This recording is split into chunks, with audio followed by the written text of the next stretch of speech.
The rifle was already in his hands when he heard the baby cry. Elijah McAllister hadn't heard a child's voice in 6 years.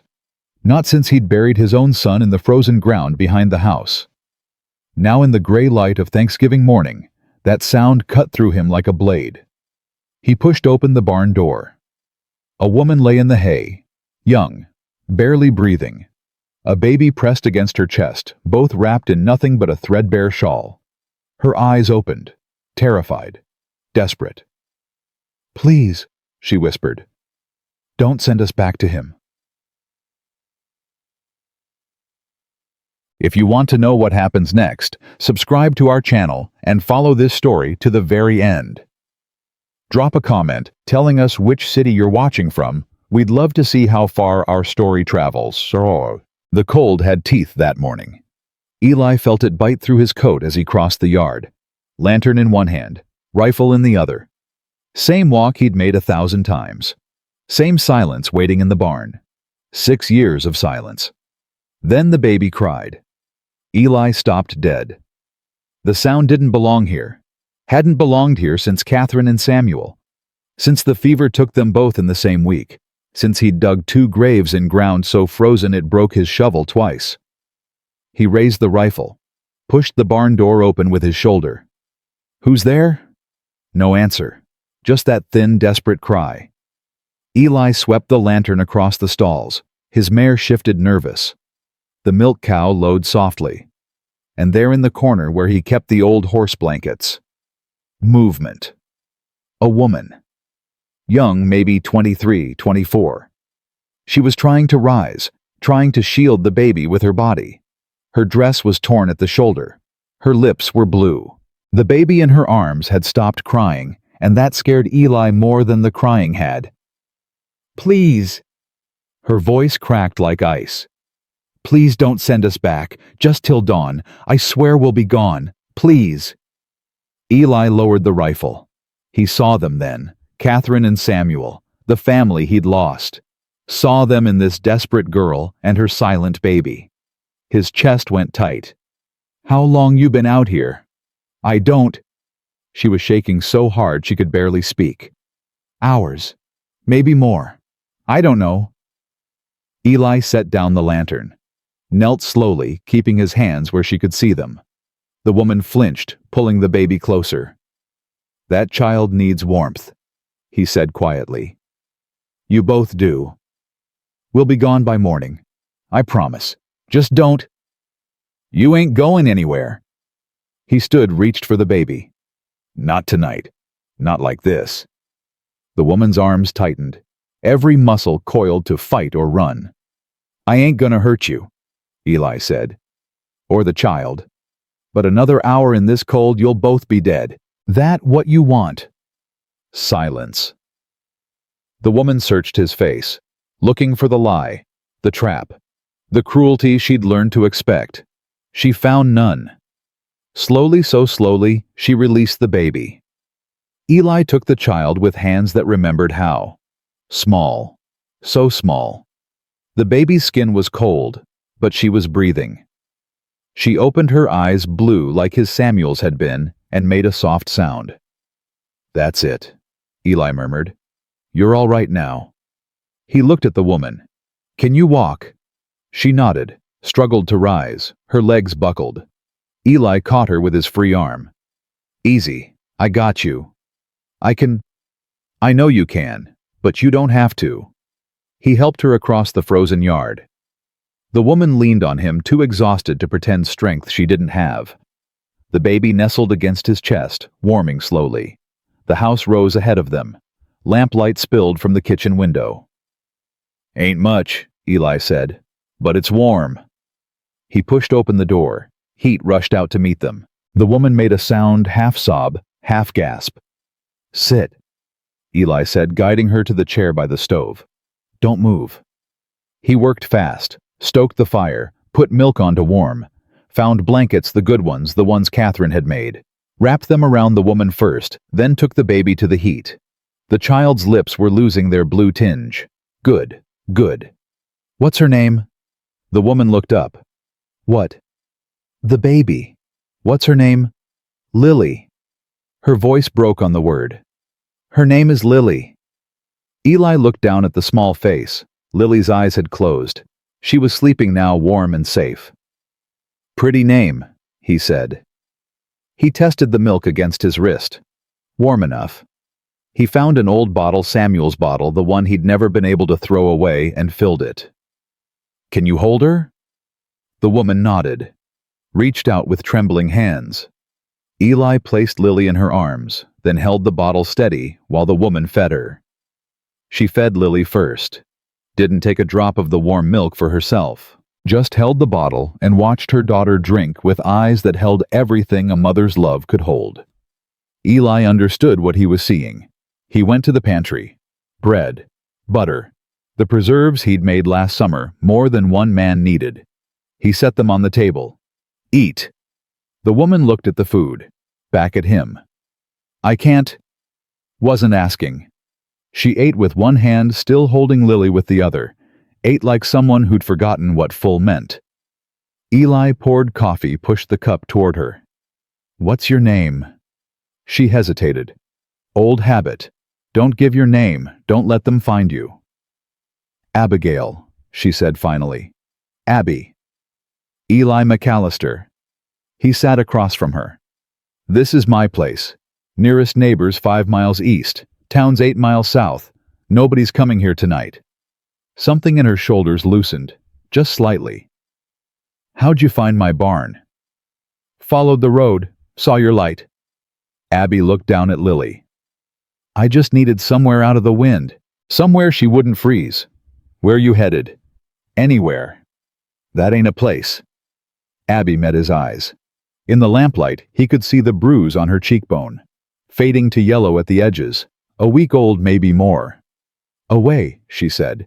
Just away. Eli nodded slowly. Didn't push. Questions could wait. Guest room's upstairs, he said. Stove in there. I'll get it going. I can't. You can. And you will. He stood. Stay as long as you need. Leave when you're ready. That's all. Abby's eyes filled. She blinked hard, refusing to let the tears fall. Why? Why what?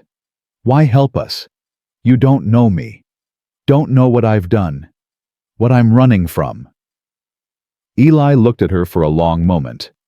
Then at Lily, sleeping peaceful in her mother's arms. Had a wife, he said quietly. Catherine, had a son. Samuel. Lost them both 6 years ago. Fever took them in the same week. Understanding crossed Abby's face. Not pity. Something deeper. I'm sorry, she whispered. Been just me since then. House got real quiet, real cold. He met her eyes. Don't matter how big the fire burns. He picked up the lantern. Come on, let me show you the room. The room had been Catherine's sewing room. Eli hadn't opened the door in years. Everything was exactly as she'd left it. The quilt on the bed, the rocking chair by the window, the small table with her needles still in their case. He lit the stove, checked the flue, pulled back the covers on the bed. Blankets are clean, he said. Chamber pots under the bed. Pumps in the kitchen if you need water. Abby stood in the doorway holding Lily. She looked like she'd stepped into a dream. This was hers, she said softly. Your wife's. Yeah. I can sleep in the barn. I don't want to. You ain't sleeping in the barn. Eli moved past her to the door. Get some rest, both of you. Mr. McAllister. Eli. Eli. Abby swallowed hard. Thank you. I don't know how to. Don't need to. He paused at the threshold. You're safe here. That's what matters. He left her there, went downstairs, sat by the fire listening. Above, floorboards creaked, water poured. Lily made a small sound, quickly soothed, a mother's voice singing soft and low. The house held life again. Eli leaned back in his chair. His chest felt strange, tight, but not with grief, with something else. Something he'd thought died with Catherine. Hope, maybe, or purpose. Outside, snow began to fall. Inside, for the first time in 6 years, Eli McAllister wasn't alone. Fog. Morning came gray and cold. Eli was up before dawn, same as always. He fed the horses, milked, the cow checked the fence line. Normal work, familiar motions, but nothing felt normal. When he came back inside, Abby was in the kitchen. She startled when he entered, then caught herself, straightened her spine, lifted her chin. "Thought maybe you'd want us gone," she said. "Daylight and all." Eli hung his coat by the door.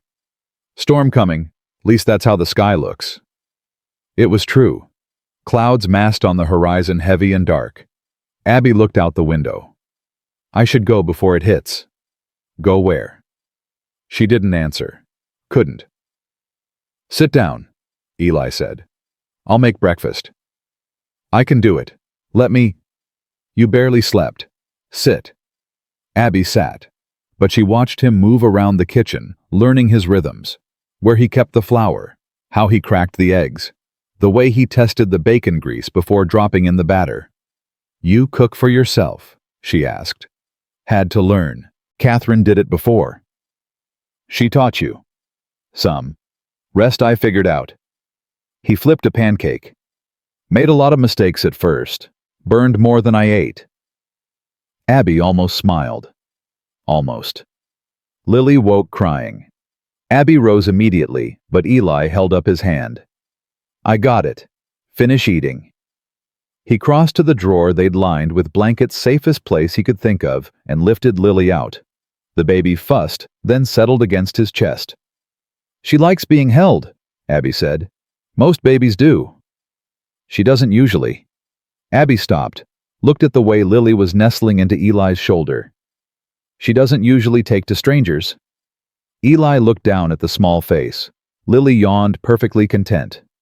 "Maybe I ain't a stranger." They ate breakfast in near silence. Pancakes, bacon, coffee, strong enough to stand a spoon in. Eli watched Abby eat, really eat, not the desperate gulping of last night, but steady, solid eating. Good. She needed the strength. "Can I ask something?" he said finally. Abby tensed. "Depends what?" "The bruise on your face. It ain't from falling." Silence stretched between them. Lily cooed softly, playing with Eli's collar. "No," Abby said quietly. "It ain't. Husband." She flinched like he'd struck her, but she nodded. "He know where you are?" "No. At least—" She swallowed. "I don't think so. I was careful. Traveled at night. Stayed off the main roads." "How long you been running?" 3 weeks, maybe 4. I lose track." Eli did the math. 3 weeks in winter with a baby traveling on foot. "You walked here from where, Kansas." "Kansas." He stared at her. "That's 200 miles. Closer to 300. I had to go around the towns. Couldn't let anyone see me." 300 miles. In winter. With a newborn. "Lily's how old?" 12 weeks yesterday." Eli's jaw tightened. "You gave birth and started walking." "Not right away. I waited until she was strong enough. 8 weeks." Abby's voice went flat. "I know it sounds crazy, but I couldn't stay. Silas, my husband, he would have killed us both eventually. Me for sure. Maybe her too. He hit you while you were carrying her.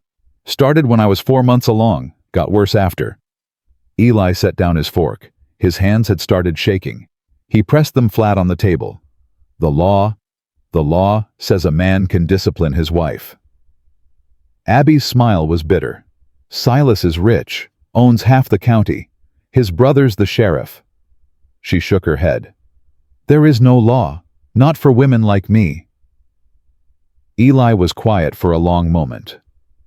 "Your family told me I shamed them. Turned me out when I went back." Her voice cracked. "My own mother. She said I made my bed. Had to lie in it." Something hot and terrible rose in Eli's chest. He thought of Catherine, what he would have done if anyone had hurt her, what any man worth the name would do. "So you walked," he said. "So I walked. Found line shacks, abandoned barns. Begged when I had to. She looked at Lily. She almost died twice. The cold and then she got sick. But she's a fighter. Stronger than she looks. Like her mother. Abby looked up surprised. 300 miles in winter with a baby, Eli said. That ain't weakness. That's the bravest damn thing I ever heard. Her eyes filled. This time, she let the tears fall. I'm so tired, she whispered. I'm so tired of being scared. Eli reached across the table, slowly giving her time to pull away. She didn't. He took her hand in his. You're safe here, he said. Both of you. For as long as you need. The town ain't none of their business. They'll talk. A man alone taking in a woman with a baby. They'll say, I know what they'll say. Eli's voice was steady. Don't care. Never have. Abby searched his face again, looking for the lie, the condition, the price. She found none. Why? She asked again. Why are you doing this? Eli looked at their joined hands, at Lily, who had fallen asleep against his chest, at this broken, brave woman who had walked 300 miles to save her child. Because it's right, he said simply. Because you needed help, and I could give it. Because... He stopped. The words caught in his throat. Because when I saw you in that barn, he said quietly, I saw them. Catherine and Samuel. I saw what I couldn't save. And I thought if I let you die out there, I might as well have let them die too. Abby's grip tightened on his hand. You're a good man, Eli McAllister. I'm just a man, trying to do right. Outside, the first snow began to fall. Big flakes, the kind that meant business. Eli watched them drift past the window, covering the tracks that led to his door, erasing the path, hiding the trail. Whatever was coming, whatever storm lay ahead, they'd face it together. He didn't say it out loud, but looking at Abby's face, he knew she understood. She wasn't leaving. Neither of them wanted her to. The storm lasted 3 days. 3 days of howling wind and driving snow. 3 days of the world shrunk down to these 4 walls, this fire, these 3 people learning each other's rhythms. Abby learned where Eli kept things, how he liked his coffee, strong black no sugar, which floorboards creaked, the way he checked the windows every night before bed, not from fear, but habit. Vigilance, worn into bone. Eli learned that Abby sang when she thought no one was listening. Old hymns, mostly. Her voice was clear and sweet. He learned that she woke at every sound, that her hands still shook sometimes for no reason, that she flinched when he moved too fast. He learned to move slower. Lily grew stronger by the day. Her cheeks filled out.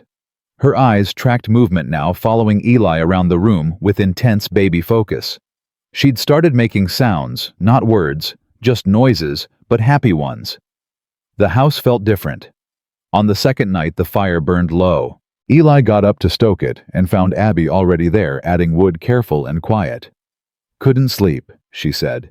Me neither. They sat by the fire together, not speaking, not needing to. Just 2 people keeping watch against the cold. Tell me about her, Abby said finally. Catherine. Eli was quiet for a long moment. He didn't talk about Catherine, not to anyone. The wound was too deep, too raw, even after 6 years. But something about the firelight, about Abby's quiet presence, made him speak. She was strong, he said. Strongest person I ever knew. Came out here with me when this was all wilderness. Built this house with her own hands, same as me. Never complained. Never quit. You loved her. More than breathing. Abby hugged her knees to her chest. That's how it should be. That's what I thought marriage was. Before Silas. She nodded. He was charming at first. Everybody said so. My father was so proud, a wealthy man wanting his daughter. I thought I was lucky. Her laugh was hollow. Lucky. When did it start? The wedding night. Her voice went flat. He hit me because I cried. Said tears were a sign of weakness. Said he'd beat it out of me. Eli's hands clenched on his knees. I thought about leaving. 100 times 1,000. But where would I go? He owned everything. Everyone. My family wouldn't help. The law was his friend. She stared into the fire. Then I found out about Lily. And I knew. I knew if I didn't get out he'd kill me. Maybe her too. Maybe both of us. So you ran. So I ran. She looked at him. Does that make me a bad wife? A bad woman? It makes you alive, Eli said. It makes Lily alive. That's what matters. Abby was quiet. Then, Silas will look for me. He doesn't like losing things that belong to him. You don't belong to him. The law says different. Then the law's wrong. Eli's voice was hard. And if he comes here looking for you, you can't fight him. He has money, men, power. Don't care. Eli, a man comes to my land to hurt a woman and her baby he ain't leaving standing. Eli met her eyes. That's not a threat. That's a promise. Abby stared at him. In 6 years, no one had stood up for her. Not her father, not her mother, not the law, not the church, not God himself. And here was this quiet, weathered rancher, promising to fight for her. You barely know me, she whispered. I know enough. What if I'm not worth it? Eli reached over, took her hand again. His palm was rough with calluses, warm against her cold fingers.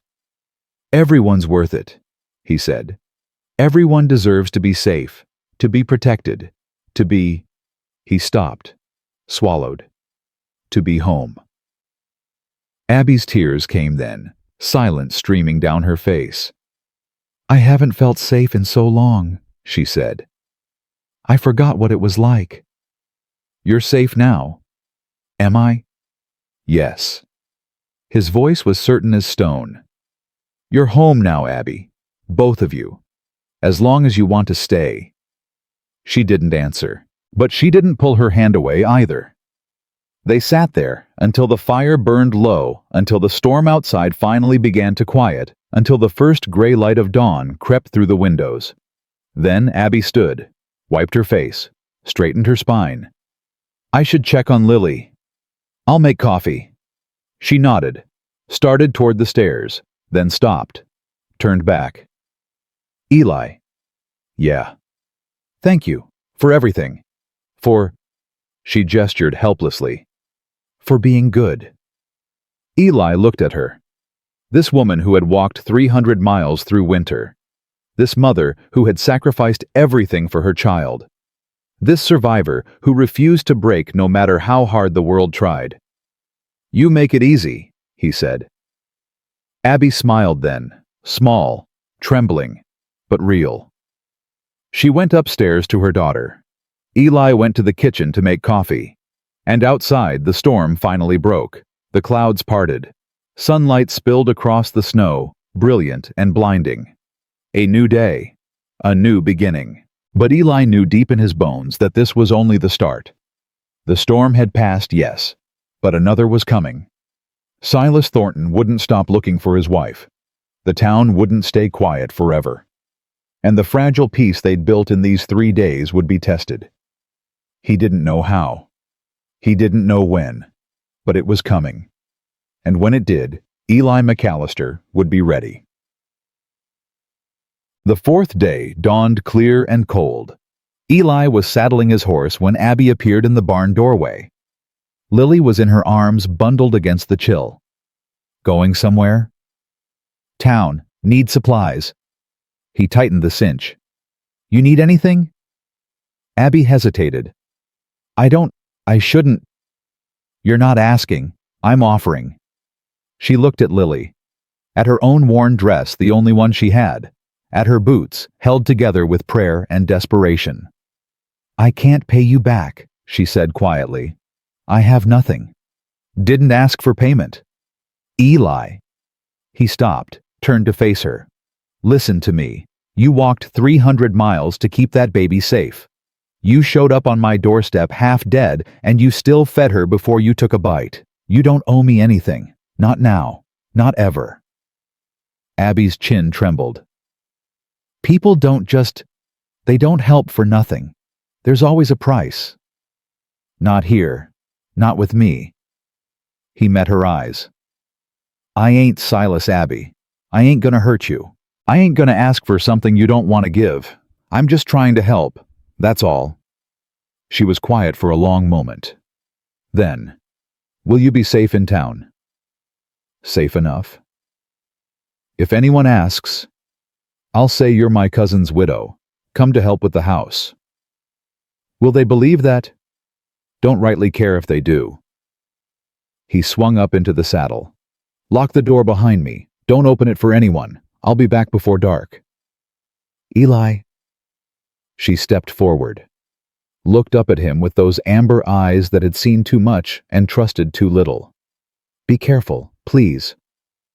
Something shifted in his chest, a warmth he'd thought was dead. "I will," he said. He rode toward town through a world made new by snow. Behind him, Abby stood in the barn doorway, watching until he disappeared over the ridge. Then she went inside, locked the door, and started learning how to believe in good men again. Elk Creek wasn't much to look at. One main street muddy when it thawed, frozen solid now. A general store, a blacksmith, a saloon, a church with a white steeple reaching toward heaven. Maybe 400 souls, give or take. Eli had known most of them his whole life. Grown up with them. Buried his wife and son while they watched. Retreated into silence while they whispered. He tied his horse outside the general store, stomped the snow off his boots, pushed through the door. The bell jangled. 3 heads turned. Mrs. Harmon behind the counter, old Pete nursing coffee by the stove, and Tom Carver, his oldest friend, examining a new bridle. "Eli." Tom's face split into a grin. "Thought you'd frozen solid out there." "Not yet." "Storm hit you hard." "Hard enough." Eli moved through the store gathering what he needed. Flour, sugar, coffee, salt pork. He hesitated at the fabric section, looked at the bolts of cloth. Warm wool in dark blue, soft cotton for baby things. "Help you find something." Mrs. Harmon had appeared at his elbow. Sharp eyes, sharper tongue. Nothing happened in Elk Creek without her knowing. "Need some fabric," Eli said. "For yourself. For—" He stopped. "For a guest." Mrs. Harmon's eyebrows rose. "A guest? At your place?" "My cousin's widow. Come to help with the house." "I didn't know you had a cousin." "Second cousin. Back east. She passed through on her way to California. Got caught in the storm." The lie came easier than he'd expected. Mrs. Harmon studied his face, looking for the crack in the story. "She have children, this widow." "A baby. Girl." "How sad. Losing a husband so young." Mrs. Harmon's voice dripped with false sympathy. "She's staying long. Long as she needs."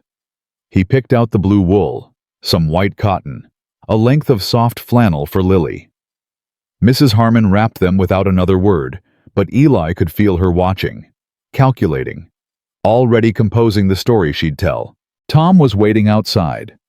"Cousin's widow." He fell into step beside Eli. "Since when you got family back east?" "Since this morning." "Eli." "Don't start, Tom." "I ain't starting nothing, just asking." Tom lowered his voice. "Who is she really?" Eli stopped, looked at his friend. They'd known each other 30 years, fought in the war together, stood beside each other at weddings and funerals. If he couldn't trust Tom, he couldn't trust anyone. "She's someone who needed help," he said quietly. "Her and her baby. That's all you need to know." Tom was silent for a moment, then he nodded. "All right, but you know how this town is.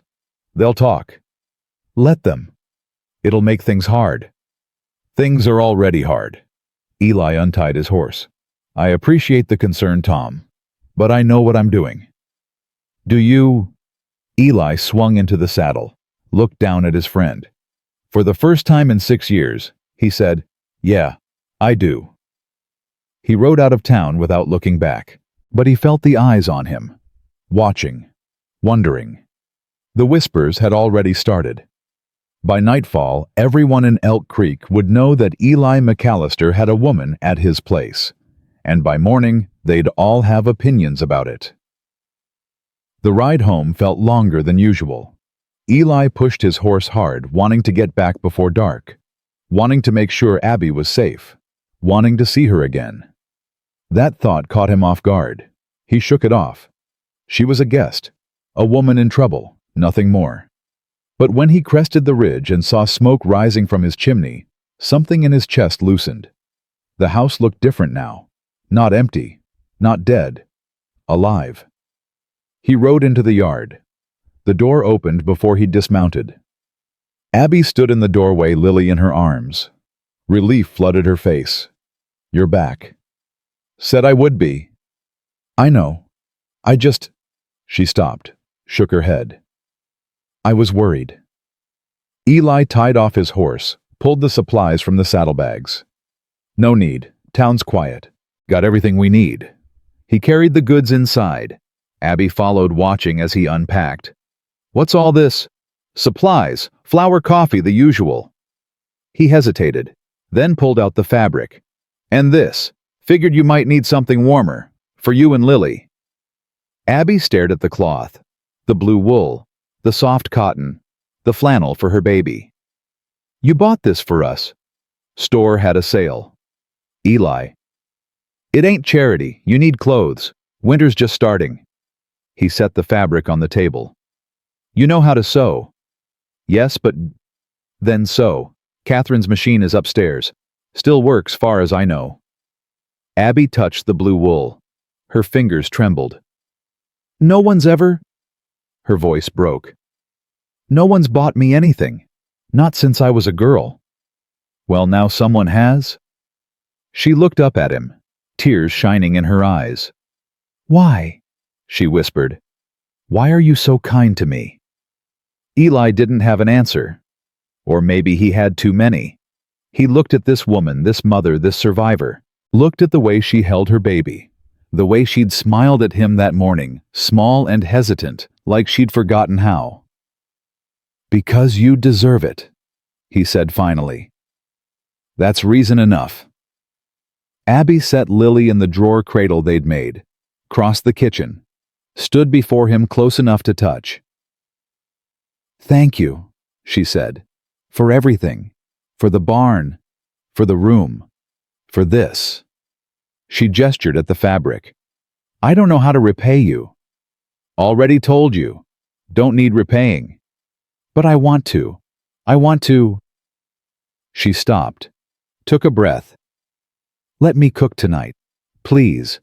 Let me do something." Eli looked at her, saw the pride in her eyes, the need to contribute, to not feel like a burden. "All right," he said. "Kitchen's yours." Abby smiled, really smiled for the first time since she'd arrived. "Thank you." She moved past him to the stove, started pulling out pots and pans. Eli watched her work, and something shifted in his chest again. Something dangerous, something he couldn't afford to feel. He went outside to tend the horse. The cold air cleared his head, reminded him what was real, what mattered. She was running from a man who wanted to kill her. She was scared, vulnerable. The last thing she needed was him complicating things. He'd keep her safe, keep her fed, give her a place to heal. And that was all. That had to be all. Dinner was better than anything Eli had eaten in years. Abby had found his supplies and worked magic with them. Stew with fresh biscuits. Real gravy, not the slop he made. Even a small cake for dessert, using the last of Catherine's sugar. "This is good," Eli said between bites. "Real good. My mother taught me. Before—" Abby stopped. "Before everything. She didn't want to help you. She wanted me to be a good wife, stay quiet, keep the peace. Abby's voice went bitter. Even when keeping the peace meant letting Silas break my ribs. Eli set down his fork. He broke your ribs. Twice. First time was 3 months after the wedding. Second time was, she touched her side. They still hurt sometimes, when the weather changes. Abby. I don't want pity. Her voice was sharp. I just want you to understand. Why I ran. Why I can't go back. Why? I understand. Do you? I was in the war, Eli said quietly. Saw men do terrible things to each other. Thought that was the worst of it. But what he did to you, what any man does to his wife. He shook his head. That's worse. Because you trusted him. Because you were supposed to be safe with him. Abby stared at him. Most men don't see it that way. Most men are fools. Silas said it was his right. Said the law gave him permission. Law can be wrong, is wrong in this case. Eli's voice hardened. A man who hits a woman ain't a man at all. He's an animal, and animals get put down. You can't. I can, and I will if he comes here. Eli met her eyes. That's not a threat, Abby. That's a fact.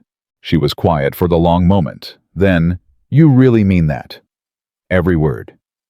But you could get in trouble. The law. To hell with the law. Eli stood, started clearing plates.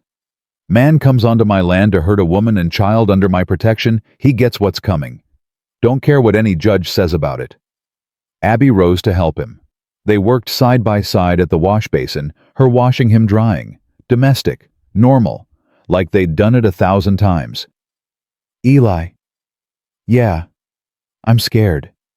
Her voice was barely a whisper. I'm scared he'll find me. Scared of what he'll do. Scared that... She stopped. Scared that all this is a dream. That I'll wake up and be back in that house. Back with him. Eli set down the dish, turned to face her. It's not a dream. You're here. You're real. And I'm not going to let anything happen to you. You can't promise that. Just did. Eli. Listen to me. He took her hands, held them gently carefully, giving her room to pull away. I spent 6 years in that house alone. 6 years waiting to die. And then you showed up. You and Lily. And for the first time since Catherine, I feel like I got a reason to keep going. Abby's breath caught. I'm not asking for anything, Eli said quickly. Don't want you to think I'm not expecting... I know. I just want you to be safe. Both of you. That's all I want.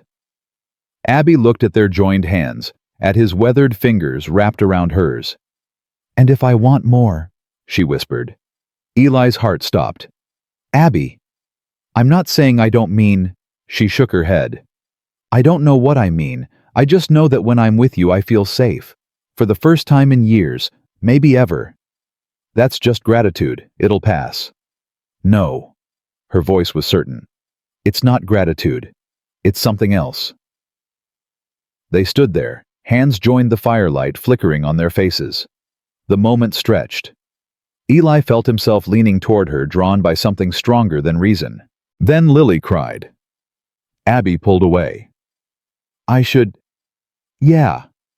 She went to her daughter. Eli stayed by the wash basin, gripping the edge hard enough to turn his knuckles white. What was he doing? She was vulnerable, scared, running from a monster. The last thing she needed was him taking advantage. He had to be better than that. He had to be. Days passed, then a week, then 2. The rhythm settled into something almost normal. Eli worked the ranch during the day, fixed fences, fed horses, cut wood for the fires. Abby kept the house cooked, the meals cared for Lily.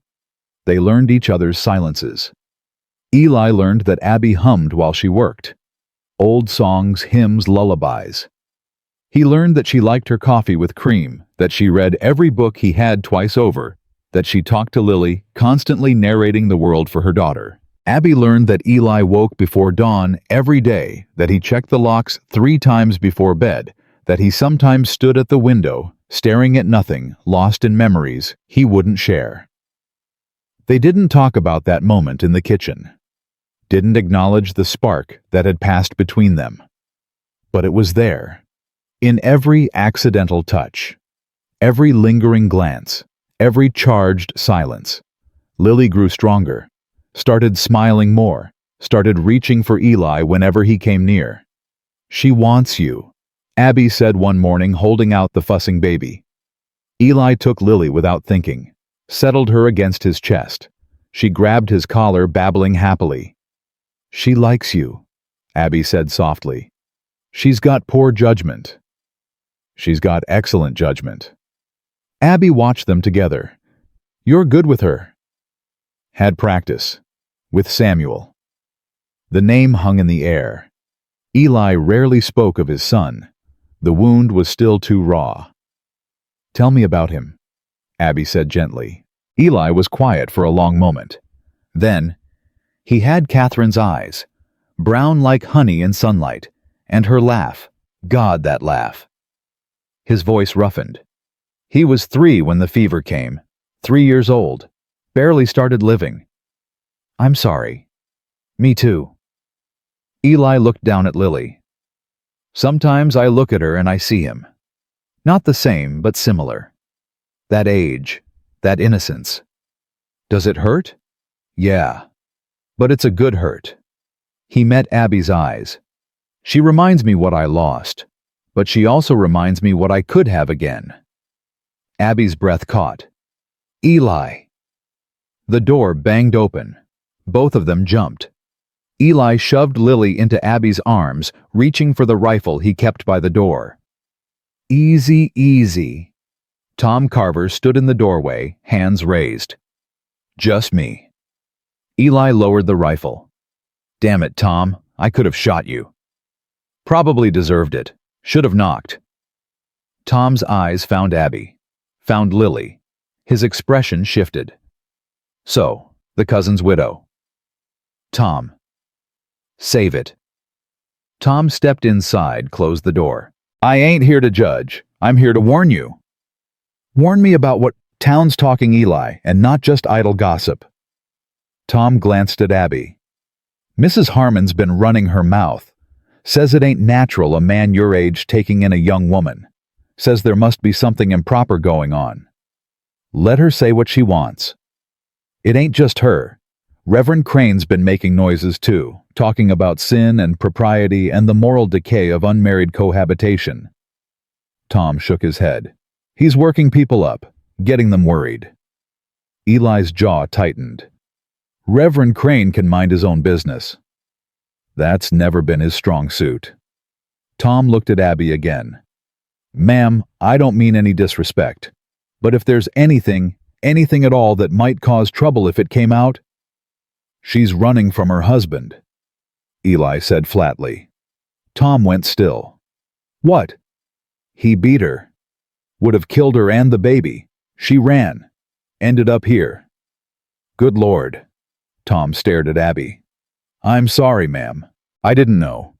Most people don't." Abby's voice was quiet. "Most people don't want to know." Tom turned back to Eli. "This changes things." "Changes nothing. She's staying." "Eli, if her husband comes looking?" "Then I'll deal with him. And if the town gets involved, I'll deal with them too." Tom was quiet for a long moment. Then he sighed. "You're a stubborn fool, you know that." "Been told." "You're going to make enemies." "Already have. This could ruin you. Your reputation. Your standing in the community." Eli looked at Abby, at Lily in her arms, at the life they'd built together in just 2 weeks. "Some things are worth more than reputation," he said. Tom studied his friend's face, saw something there he hadn't seen in 6 years. Hope, purpose, love maybe. "All right," he said finally. "All right, but watch your back. Crane's got influence and he's got reason to push this." "What reason?" Tom hesitated. "You remember Virginia Crane, the Reverend's daughter? Ran off years ago. What about her?" She ran off to escape her husband. Same situation as your lady here. Tom's voice dropped. Froze to death on the road. They found her body come spring. Abby made a small sound. Crane blamed himself. Tom continued. Blamed her too for leaving. Now he preaches that a woman's place is with her husband no matter what. Says it's God's will. God's will. Eli's voice was bitter. God's will that his daughter die. I didn't say it made sense. I'm just telling you what he believes. Tom moved toward the door. Be careful, Eli. Both of you. He left. The door closed behind him. Silence filled the kitchen. I should go, Abby said quietly, before I cause more trouble. No. Eli, you heard him. The Reverend, the town. I don't care about the Reverend. I don't care about the town. Eli crossed to her, took her hand. I care about you. About Lily. About keeping you safe. But your life? What life? His voice cracked. Before you came, I was just waiting to die, Abby. Going through the motions. Every day the same. Every night alone. He squeezed her hand. You woke me up. You and Lily. You gave me something worth fighting for. Abby's eyes filled. I don't want to ruin you, she whispered. You couldn't if you tried. The town can go to hell. Eli cupped her face in his hands, gently, tenderly. You're home now. Remember I said it that first night and I meant it. You're home. A tear slipped down her cheek. He wiped it away with his thumb. I'm scared, she said. I know, me too. What if he finds me? Then I'll protect you. What if the town turns against us? Then we'll face them together. What if, Abby? He rested his forehead against hers. Stop, just stop. Whatever comes, we'll handle it. You and me, together. She closed her eyes, let herself lean into him, let herself believe just for a moment that everything would be all right. Together, she whispered. Lily cooed between them, reached up to grab Eli's beard. He laughed, the sound rusty from disuse. She's got opinions, Abby said, smiling through her tears. Wonder where she gets that. They stood there in the kitchen, the three of them, as the sun set, and the fire crackled, and the world outside grew dark and cold. Whatever was coming, they'd face it. Together. But 200 miles away, in a fine house in Kansas, a man sat before a roaring fire. His name was Silas Thornton. His hands bore no calluses. His clothes cost more than most men earned in a year. And in his hands, he held a letter. A letter from a Pinkerton detective. A letter that said his wife had been seen, that she was alive, that she was hiding somewhere in Wyoming territory. Silas smiled. It was not a kind smile. Found you, he murmured to the flames. Found you at last. He reached for pen and paper, began to write. Soon, he thought, very soon. And then Abigail would learn what happened to women who ran from Silas Thornton. The first Sunday of December came bright and bitter cold. Eli stood by the window watching the road. He hadn't been to church in 6 years. Hadn't seen the point. God had taken Catherine and Samuel. What did Eli owe him? But today was different. You don't have to do this, Abby said behind him. Yes, I do. The town already hates us. Going to church won't change that. Ain't about changing minds. Eli turned to face her. It's about not hiding, about showing them we ain't ashamed. Abby held Lily close. She'd finished the blue dress 2 days ago. It fit her well, brought out the gold in her eyes. She looked beautiful. She looked terrified. What if they won't let us in? Church is God's house. They can't keep us out. What if they say things about me, about Lily? Then they say things. Words can't hurt us. Words can hurt plenty. Eli crossed to her, took her free hand. Listen to me. We walk in there with our heads high. We sit in my family's pew. We pray and we sing and we leave. That's all. And if Reverend Crane, let me worry about Crane. Abby searched his face, looking for doubt, finding none. All right, she said quietly. All right. They rode to town in the wagon. Lily bundled between them. The road was frozen hard, rutted with ice. Eli kept the horses steady. Tell me about Catherine, Abby said suddenly. Eli glanced at her. What do you want to know? Was she scared when you first brought her here? Terrified. We got married back east, came out here with nothing but 2 horses and a dream. He smiled at the memory. First winter we near starved, ate nothing but beans and hope for 3 months. But you made it. We made it. Together. He looked at her. That's how you survive out here. Together. Abby was quiet for a moment. Then, do you think she'd mind Catherine? Me being here? Eli considered the question carefully. She'd want me to live, he said finally. She'd want me to be happy. And you... He stopped, swallowed. You make me happy, Abby. You and Lily. Happier than I've been in years. Abby's eyes glistened. Eli, I know it's too soon. I know you're still healing. I ain't asking for anything. Just want you to know. She didn't answer, but she moved closer to him on the wagon seat, let her shoulder press against his. They rode the rest of the way in silence. The church stood white against the winter sky. Wagons crowded the yard.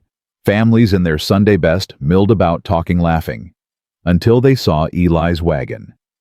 The laughter stopped. The talking died. Every head turned. Eli pulled up, set the brake, climbed down. He could feel the eyes on him, judging, condemning. He didn't care. He walked around the wagon, helped Abby down, took Lily from her arms. Ready? He asked quietly. Abby lifted her chin. Ready. They walked toward the church. The crowd parted before them, not in welcome, in avoidance, like they carried plague. Mrs. Harmon stood by the door, her lips pressed into a thin line. Mr. McAllister. Mrs. Harmon. I see you brought your... guest. I brought my family. The word hung in the air. Family. A declaration. A challenge. Mrs. Harmon's eyes narrowed. The Reverend won't like this. The Reverend can take it up with God. Eli walked past her into the church. Abby followed close behind. The sanctuary fell silent. 200 faces turned to watch them. Some curious, some hostile. A few, a precious few sympathetic. Eli walked down the center aisle. Third pew from the front, right side. His family's pew for 3 generations. He stepped in, sat down, settled Lily on his knee. Abby sat beside him, close, shoulder to shoulder. The whispers started immediately, hissing through the pews like wind through dead leaves. Shameful. Living in sin. That poor baby. Abby's hand found Eli's, squeezed hard. He squeezed back. Reverend Josiah Crane emerged from the vestry, tall, gaunt, eyes like chips of winter ice. He climbed to the pulpit, surveyed his flock. His gaze found Eli, found Abby, found Lily. Something flickered in those cold eyes. Anger, maybe, or triumph. Brothers and sisters, Crane began, I had planned to preach on gratitude this morning, on the blessings we've received, but the Lord has put something else on my heart. He gripped the pulpit edge. Today I must speak of sin, of corruption, of the moral decay that threatens our community. The whispers intensified. We are a godly people. We built this town on faith and righteousness. But there are those among us who would tear down what we've built, who would flaunt their sin in the very house of God. His eyes locked on Eli. The Bible tells us that a man shall leave his father and mother and cleave unto his wife. One man, one woman, Bound by holy matrimony. Crane's voice rose. Not whatever arrangement suits their fancy. Not cohabitation. Not adultery dressed up as charity. Abby flinched. Eli's grip on her hand tightened. I know there are those who think they're above God's law, who think their good intentions excuse their wickedness. But intentions don't matter. Actions matter, and when a man takes an unmarried woman into his home, that's enough. Eli's voice cut through the sanctuary like a blade. Crane stopped mid-sentence. Excuse me. I said, that's enough. Eli stood, Lily still in one arm. You want to preach about sin, Reverend? Let's talk about sin. Mr. McAllister, sit down. No. Eli stepped into the aisle. You've had your say. Now I'll have mine. The congregation held its breath. This woman came to my door half dead. Her and her baby. Freezing. Starving. Running from a man who beat her bloody. Gasps rippled through the pews. I took her in. Fed her. Gave her a place to heal. That's not sin, Reverend. That's what any decent person would do. The Bible says love thy neighbor. The Bible says care for the widow and the orphan. The Bible says when you see someone suffering, you help them. Eli's voice rang through the church. That's what I did. That's what I'm doing. And I don't need your permission or your approval. Crane's face had gone red. This is my church. This is God's church. And I reckon God cares more about a woman's life than your precious propriety. Silence. Absolute silence. Then a voice from the back. He's right. Everyone turned. Maggie Holloway stood up. 60 years old. Widow. Respected. Eli McAllister is a good man, she said clearly. Always has been. If he says this woman needed help, she needed help. That ain't sin. That's Christianity. Another voice. I agree. Tom Carver, rising from his pew. I've known Eli 30 years. He's never done a dishonest thing in his life. This isn't about honesty, Crane snapped. It's about morality. It's about fear. The voice was Abby's. She stood beside Eli, trembling, but her voice was steady. I know what you're afraid of, Reverend. I know about your daughter. Crane went pale. How dare you? Virginia ran from her husband too, just like I did. She was trying to save herself, trying to live. Abby's voice cracked. She didn't make it. And I'm sorry. I'm sorry for your loss. But her death wasn't her fault. It wasn't sin. It was tragedy. You know nothing about my daughter. I know she deserved better, just like I deserved better. Just like any woman deserves better than being beaten by the man who promised to love her. Tears streamed down Abby's face, but she didn't stop. You can call me a sinner. You can call me a fallen woman. I don't care. But my daughter? She looked at Lily, sleeping peaceful in Eli's arms. My daughter is innocent. She didn't ask for any of this. She just wants to be safe, to be loved. Abby faced the congregation. That's all any of us want. And this man, she gestured at Eli. This good, kind, honorable man, he gave us that. He gave us a home when we had nothing. He gave us hope when we were lost. She took a shaking breath. If that's sin, then I don't want to be righteous. The silence stretched, endless, unbearable. Then Maggie Holloway started clapping. Slow at first, then faster. Tom joined her. Then another person, and another. Not everyone, not even most. But enough to break the spell Crane had cast. The Reverend stood at his pulpit, face twisted with fury. This isn't over, he said quietly. The council will hear of this. Let them hear, Eli replied. I've got nothing to hide. He turned, offered Abby his arm. She took it. They walked out of the church together, through the crowd, through the whispers, through the judgment, into the winter sunlight. Tom caught up with them at the wagon. That was something, he said. That was really something. Probably made things worse, Eli muttered. Maybe, but it needed saying. Tom looked at Abby. "Ma'am, that was the bravest thing I've ever seen." "I just told the truth. That's what made it brave." They climbed into the wagon. Eli took the reins. "Eli." Tom's voice dropped. "Watch yourself. Crane's got influence, and he doesn't forgive easily." "Neither do I." They rode home in silence, but Abby's hand found Eli's on the seat between them, and she didn't let go. The week that followed was quiet. Too quiet. Eli kept waiting for the other boot to drop, for the council to summon him, for Crane to make his move. Nothing, just silence, and watching eyes when he went to town. Abby threw herself into work, cooking, cleaning, sewing clothes for Lily, anything to keep her hands busy and her mind quiet. But at night when Lily was asleep, they sat by the fire together, talking, learning each other. "What was it like?" Abby asked one evening. "The war?" Eli stared into the flames. "Hell, worse than hell maybe." "How old were you?" 16 when I signed up, 19 when it ended. "Just a boy." "Wasn't any boys left by the time it was over. We were all old men in young bodies." He was quiet for a moment. "I killed people, Abby. A lot of people. Some deserved it. Most were just like me, scared kids doing what they were told. Does it still bother you?" "Every day, every night."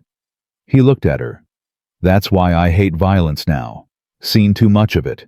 Know what it costs." "But you'd fight for us. You said so." "That's different.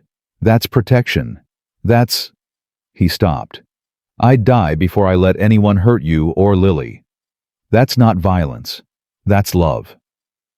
The word hung between them. Love. Abby's breath caught. "Eli." "I know. Too soon. Too fast. I shouldn't have said no." She moved closer to him. "You should have. Because I feel it too." He turned to look at her. She was so close now. Close enough to touch. "Abby, I know I'm broken.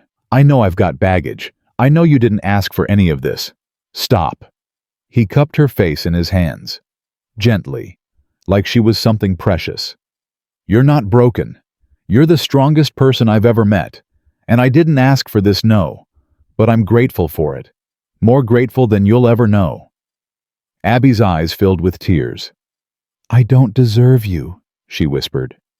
"You deserve better than me. But I'll spend the rest of my life trying to be worth it." He kissed her. Soft. Gentle. A question more than a demand. She answered by pulling him closer. They held each other by the fire for a long time. Not speaking. Not needing to. Just two people who had found each other in the darkness. The knock came 3 days later. Eli was in the barn when he heard it. Hard. Insistent. Not a friendly knock. He grabbed his rifle. Crossed to the house. Abby met him at the door, Lily in her arms. Her face was pale. "There's a man," she whispered. "Says he's looking for someone." Eli's blood went cold. "Stay here. Don't open the door." He went around to the front of the house. A man waited on the porch. City clothes. Clean hands. A face like a closed book. "Help you?" Eli asked. The man turned, smiled without warmth. "Mr. McAllister. Eli McAllister." "Who's asking?" "My name is Fletcher. I'm an investigator." He produced a card. "I'm looking for a woman, young, dark hair, has a baby with her." Eli's face betrayed nothing. "Why you looking?" "Her husband hired me. Man named Silas Thornton. He's worried about his wife. Says she disappeared some months back. Took their child." "Sounds like a family matter." "It is. But Mr. Thornton loves his wife very much. Wants her home safe." Eli studied the man. Fletcher, an investigator. A Pinkerton maybe, or something like it. "Haven't seen anyone like that," Eli said. "You sure? I've had reports she was seen in this area." "Reports from who?" "That's confidential." Fletcher's smile widened. "Mind if I look around?" Yeah, I mind. Mr. McAllister, this is my property. You got no warrant, no authority, no right to be here. Eli's voice hardened. I'm going to ask you to leave. Once. Fletcher's smile didn't waver, but something cold flickered in his eyes. Of course. My apologies for the intrusion. He tipped his hat. But Mr. McAllister, if you do happen to see a woman matching that description, you might want to know something. What's that? Silas Thornton is a powerful man, rich, connected. He doesn't like being disappointed. Fletcher started toward his horse. And he's coming here himself, should arrive within the week. He mounted, looked down at Eli. Good day, Mr. McAllister. I'm sure we'll meet again. He rode away. Eli watched until he disappeared over the ridge. Then he went inside. Abby was shaking. He found me, she whispered. Silas found me. He doesn't know you're here, not for certain. But he suspects. That man Fletcher, he'll tell him. Probably. Eli set down his rifle. We need to talk about what comes next. I'll leave, tonight, before he gets here. No. Eli, I won't let you get hurt because of me. Abby. He took her shoulders, held her steady. Listen to me. You're not running anymore. Neither is Lily. This is your home now. But Silas is one man. I've faced worse. He has money, men, power. And I've got something better. Eli's voice was fierce. I've got you. I've got Lily. I've got a home worth fighting for. That's worth more than all his money. Abby was crying now. He'll kill you. He'll try. Eli, please. I'm not afraid of Silas Thornton. He pulled her close. I'm not afraid of anything anymore. Not since I found you. Lily fussed between them. Eli released Abby, took the baby, held her close. Hey there, little one. It's all right. Papa's here. Papa. The word slipped out without thinking, but once it was said, he didn't want to take it back. Abby stared at him. You called yourself? I know. Do you mean it? Eli looked at Lily, at her blue eyes so trusting, at her small hands reaching for his face. Yeah, he said quietly. I mean it. If you'll let me. Abby's face crumpled. She threw her arms around him, around both of them, and held on like she'd never let go. Yes, she whispered. Yes, yes, yes. They stood there in the kitchen, the three of them. A family. Imperfect. Unconventional. But real. We'll face him together, Eli said. Together, Abby echoed. And whatever happens. Whatever happens. Eli kissed the top of her head, held Lily closer. Outside, the wind picked up. A storm was coming. A real one, and another kind too. But for now, they were safe. They were home. They were together. And that would have to be enough. The days that followed were tense. Eli cleaned his rifles, all three of them, loaded them, placed them at strategic points throughout the house. You think he'll come here? Abby asked, watching him work. I think he'll try. What do? We prepare, we watch, and we don't let fear rule us. Tom came by twice that week, brought news from town. Fletcher's been asking questions, he reported, going door to door, showing a photograph. Of Abby. Yeah, wedding picture looks like. Most folks told him to get lost, but a few talked. Who? Mrs. Harmon, for one, told him all about your cousin's widow. Tom's voice was bitter. And Reverend Crane. He confirmed you had a woman staying here, said it was his Christian duty. Eli's jaw tightened. Of course he did. Eli, you need to be careful. If Thornton shows up with men. I know. Maybe you should get out of here. Take Abby and Lily somewhere safe. And run forever, no. Eli shook his head. I'm done running. So is she. This is our home. We're staying. Tom sighed. You're a stubborn fool. So I've been told. But you're my friend, and if you need help, I know where to find you. Eli clasped Tom's shoulder. Thank you. For everything. Tom nodded. Rode off into the gray afternoon. That night, Abby couldn't sleep. Eli found her by the window staring out at the darkness. Can't rest, he asked. Can't stop thinking. About Silas. About what he'll do. Eli stood beside her, looked out at the same darkness. Tell me about him. You don't want to know. I need to know. Need to understand what we're facing. Abby was quiet for a long moment. Then, he was charming at first. So charming. Made me feel special. Made me feel loved. Her voice went flat. It started small. A criticism here. A raised voice there. Then the first slap. He apologized. Swore it would never happen again. But it did. It always does. She hugged herself.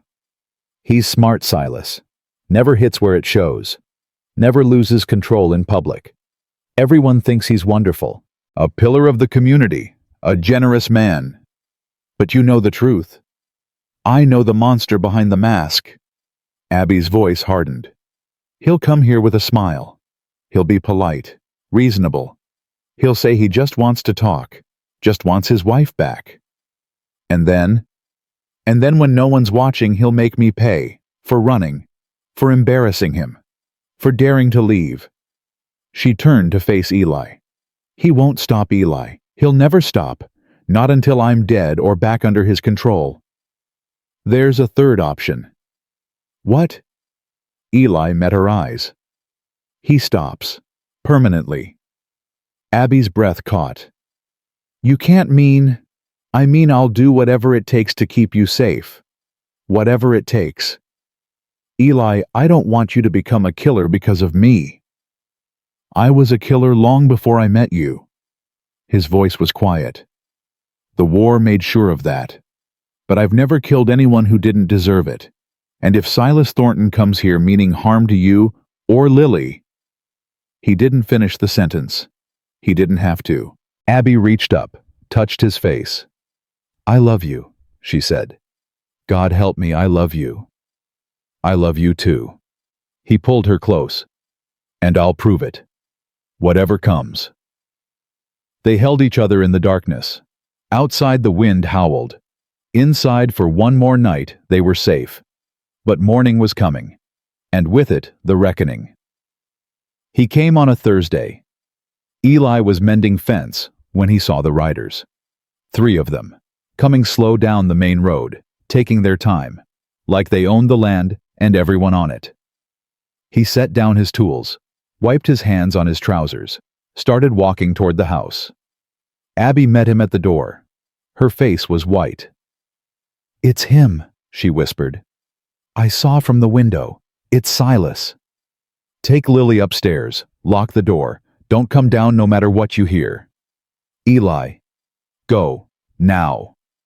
She went. Eli grabbed his rifle, checked the load, stepped out onto the porch. The riders pulled up at the edge of his yard. The one in front was dressed fine. City clothes. A coat that cost more than most men earned in a year. His face was smooth, handsome even. The kind of face that fooled people. Silas Thornton. The other 2 were harder, hired muscle, hands that knew guns and weren't afraid to use them. Mr. McAllister. Silas's voice was pleasant, cultured. I believe you have something that belongs to me. Don't know what you're talking about. Please, let's not play games. Silas dismounted, straightened his coat. My wife is here, my daughter. I've come to take them home. Ain't no one here by that description. Silas smiled. It didn't reach his eyes. Mr. Fletcher was quite thorough in his investigation. I know Abigail is here. I know she's been living in your house for over a month now. His smile sharpened. Living in sin from what I hear.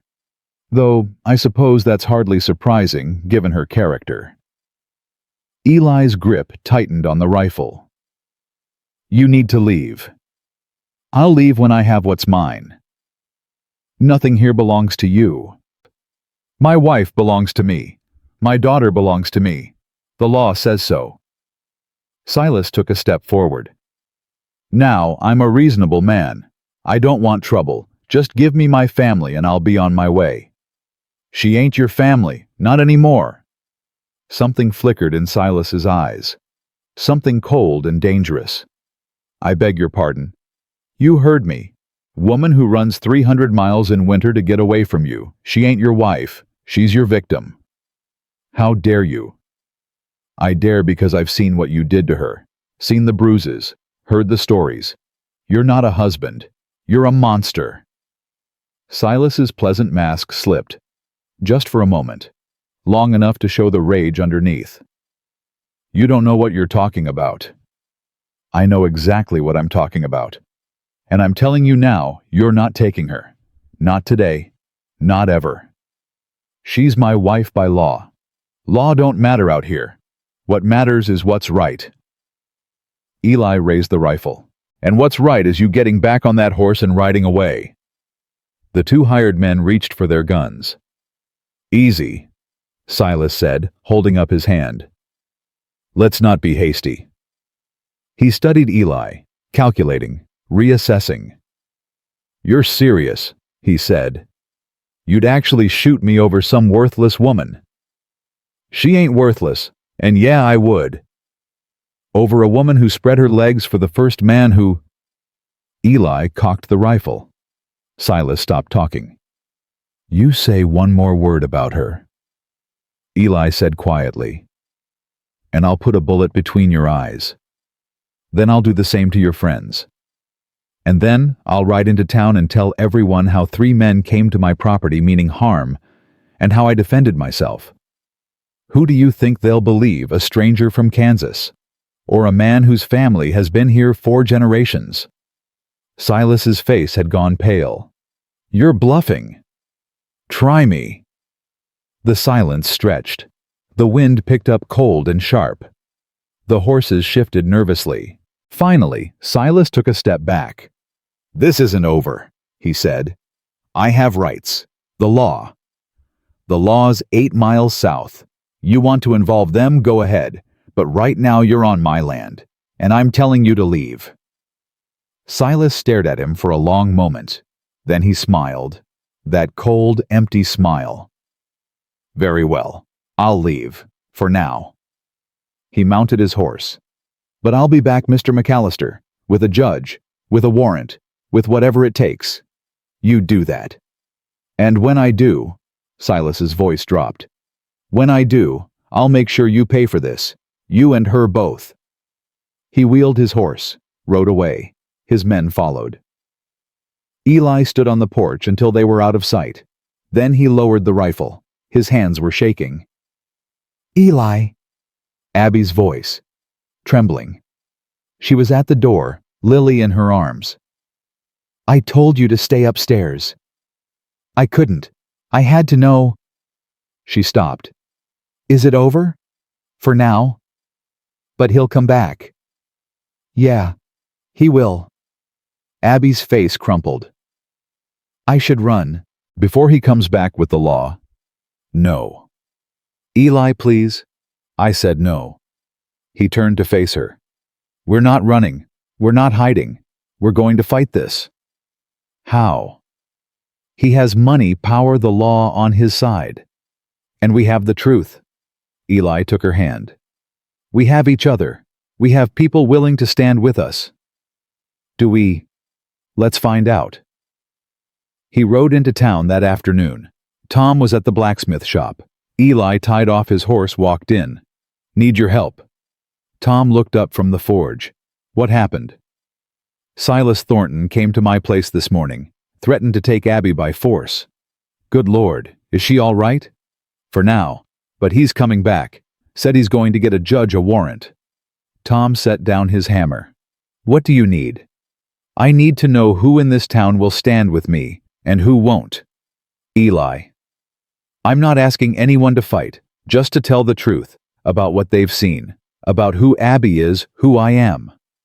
Tom was quiet for a moment. Then he nodded. I'll spread the word. See who's willing. Thank you. But Eli... Tom hesitated. Some folks aren't going to help. Crane's been poisoning minds for weeks, and some people just don't want trouble. I know, but some is better than none. He visited Maggie Holloway next, told her what had happened. That poor girl, Maggie said. That poor brave girl. Will you help? Help how? If it comes to a hearing, if Silas tries to use the law, will you speak up? Tell them what you know. Maggie's face hardened with determination. I'll do more than speak up. I'll shout it from the rooftops if I have to. She gripped Eli's arm. That woman saved herself and her baby. That takes courage most men don't have. Anyone who can't see that is blind. Thank you, Maggie. Don't thank me. Just keep her safe. By the end of the day, Eli had talked to a dozen people.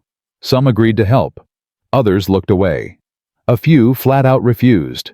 But more said yes than he'd expected. It wasn't an army, but it was a start. He rode home as the sun set. Abby was waiting on the porch. Well, we've got friends, more than I thought. Enough. I don't know, but it's something. She came to him as he dismounted, wrapped her arms around him. I'm scared, she whispered. Me too. What if it's not enough? What if he takes me back? Eli held her close. I won't let that happen. I swear to you, Abby, on Catherine's grave, on Samuel's memory, I will not let that man take you. You can't promise that. I just did. She looked up at him, tears streaming down her face. Why? Why do you care so much? Because I love you.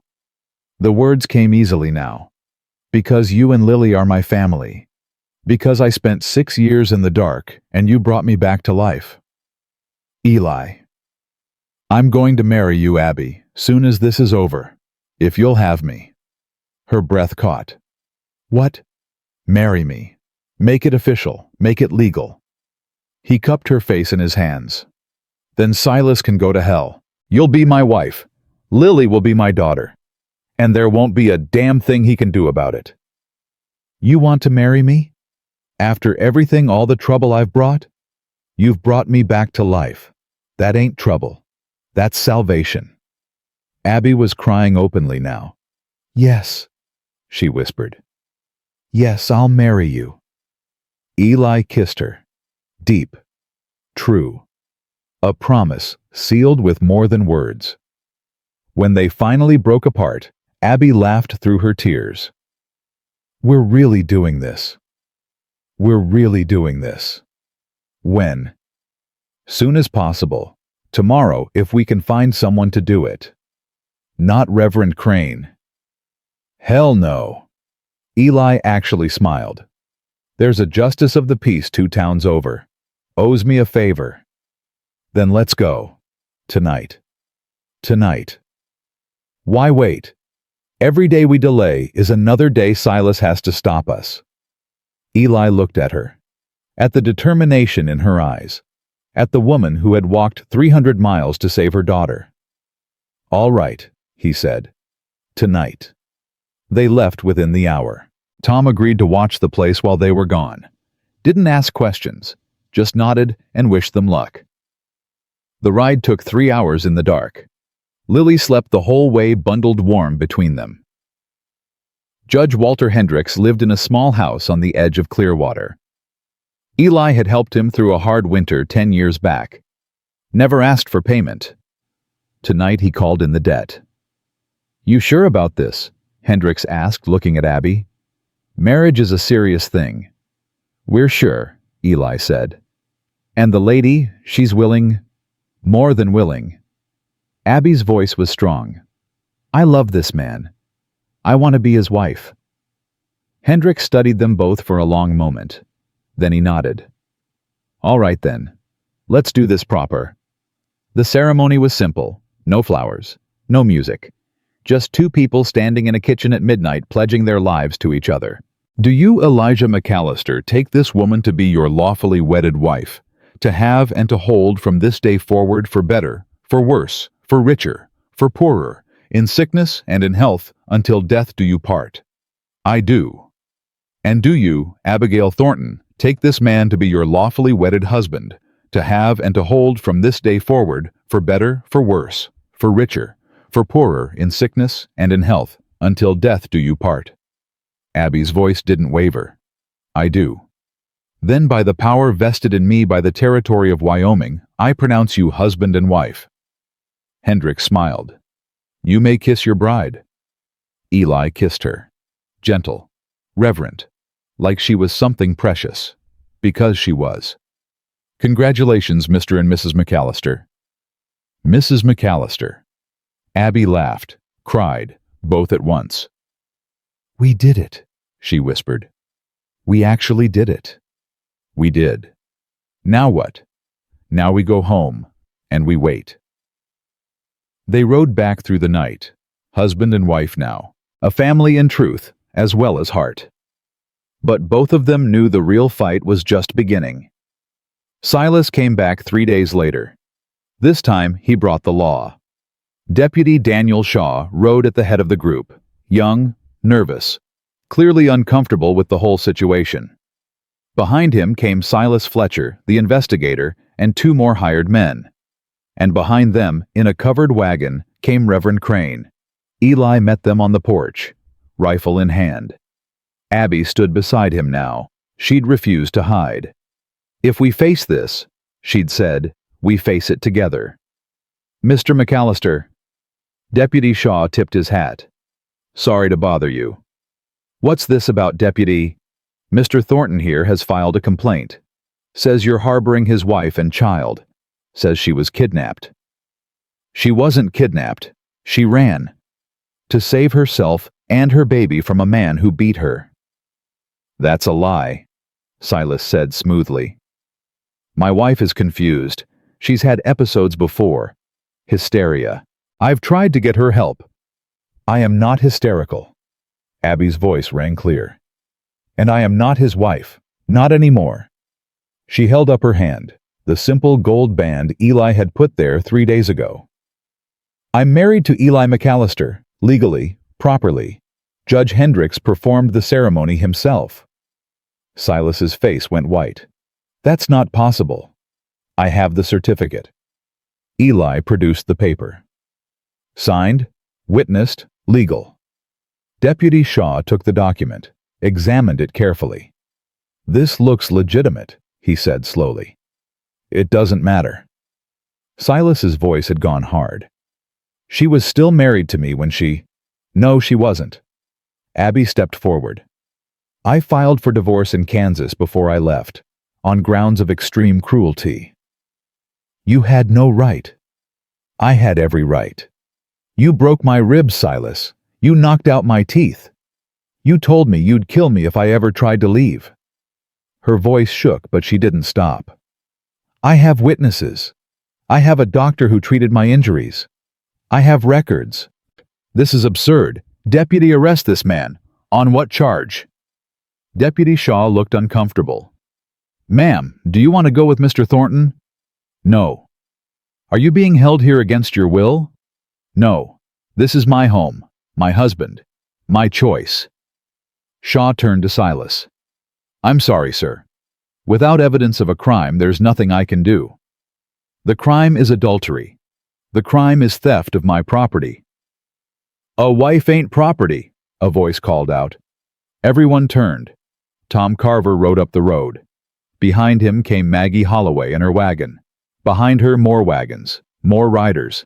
15 people, 20, 25, half the town of Elk Creek. They spread out across the yard, facing Silas, facing his men. What is this? Silas demanded. This is neighbors looking out for neighbors. Tom dismounted. And we don't take kindly to strangers coming here threatening our people. She's not your people. She's my wife. She's Eli McAllister's wife, Maggie said firmly. And she's been a blessing to this community since she arrived. Helped at the church social, visited the sick, made food for families in need. She's an adulteress. She's a survivor. The voice was new. Everyone turned. Deputy Shaw had stepped forward. "I've heard enough," he said quietly. "Mr. Thornton, I'm going to ask you to leave." "You can't." "I can, and I am." Shaw's voice hardened. "There's no crime here, just a woman who left a bad situation and found a better one. That's not illegal. That's not wrong. That's just life. My brother is the sheriff of Douglas County. Your brother ain't here, and his badge don't mean nothing in Wyoming." Shaw gestured to the crowd. "These people are here because they believe in Eli McAllister. They believe in his wife, and they're willing to stand up and say so." Silas looked around, at the faces arrayed against him, at his hired men who were suddenly looking uncertain, at Reverend Crane who had gone pale. "This isn't over," he said. "I'll take this to a higher court. You do that." Eli stepped forward. "But you won't win, because the truth is on our side. And the truth is you're a coward who hits women. A bully who uses money and power to hurt people who can't fight back. How dare you? I dare because I'm not afraid of you. None of us are." Eli looked at Abby, at Lily in her arms, at the people who had come to stand with them. "You've got nothing here, Thornton. No power, no leverage, no friends, just your money and your hate, and that ain't enough." Silas's face twisted with rage. "I'll destroy you. I'll burn this place to the ground. You'll do nothing." Deputy Shaw stepped between them. "Because if anything happens to these people, anything at all, I'll know who to look for. And so will everyone here." Silas stood there trembling with fury. For a moment, Eli thought he might do something stupid, reach for a gun, order his men to attack. But Silas Thornton was a bully, and bullies at their core are cowards. "Fine," he spat. "Keep her. Keep the brat. They're not worth the trouble." He mounted his horse, wheeled around to face Abby. "You'll regret this. One day you'll come crawling back, and I won't take you." Abby's chin lifted. "I'd rather die." Something flickered in Silas's eyes. Pain, maybe, or just wounded pride. "Then that's your choice." He rode away. His men followed. Fletcher tipped his hat with an ironic smile. Only Reverend Crane remained. He sat in his wagon watching. His face was unreadable. "Reverend," Eli said, "you got something to say?" Crane was silent for a long moment. Then, "I came here to condemn you, to bring righteous judgment on sinners." His voice was quiet. "But I've seen something today. Something I didn't expect." "What's that?" "Community. People standing together, protecting each other." Crane's eyes found Abby. "My daughter Virginia, she ran too, just like you. I was so angry, so ashamed. I thought she was weak." He shook his head. "I was wrong. She wasn't weak. She was brave, braver than I ever knew." His voice cracked. "And I let her down. I let my pride, my righteousness, my—" He stopped. "I let her down, and she died alone." Tears streamed down the old man's face. "I'm sorry," he said. "To you, Mrs. McAllister, to your husband, to everyone I've hurt with my judgment." He wiped his face. "I can't undo what I've done, but I can do better, starting now." He climbed down from the wagon, walked to Abby. "May I?" He gestured toward Lily. Abby hesitated, then nodded. Crane looked at the baby, at her innocent face, at the life that could have been lost if not for her mother's courage. "She's beautiful," he said quietly. "She's lucky to have you, both of you." He handed Lily back, turned to Eli. "I was wrong about you, Mr. McAllister. You're a better man than I gave you credit for." "I'm just a man trying to do right. Sometimes that's enough." Crane climbed back into his wagon. "God bless you, all of you." He drove away. Silence settled over the yard. Then Maggie Holloway laughed. "Well," she said, "that's something you don't see every day." The tension broke. People laughed, talked, clapped Eli on the back. "You did it," Tom said. "You actually did it. We did it, all of us." "What happens now?" Eli looked at Abby, at Lily, at the people who had come to stand with them. "Now," he said, "we live." That night, after everyone had gone, Eli and Abby sat by the fire. Lily was asleep upstairs. The house was quiet. Peace had settled over them like a blanket. "I can't believe it's over," Abby said. "Believe it. He just left. After everything. He's a coward. Always was. Just needed someone to call him on it." Abby leaned against him. "Thank you. For everything. For believing in me. For fighting for me." "Don't have to thank me." "Yes, I do.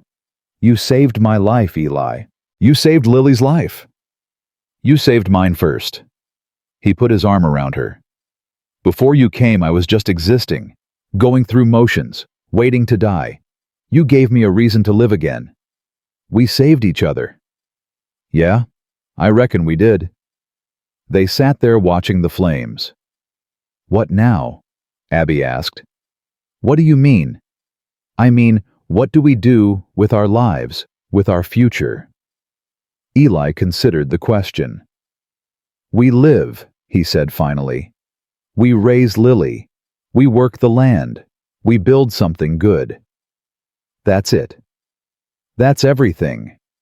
Abby smiled, really smiled, the kind of smile he'd never seen on her face before. "I like that," she said. "I like that a lot." "So do I." He kissed her forehead, held her close. Outside, the wind had died down. The stars were coming out. Somewhere in the distance, a coyote howled. Inside, they were warm. They were safe. They were home. And for the first time in years for both of them, that was enough. Spring came like a promise kept. The snow melted first in patches, then in rushing streams. The meadow greened.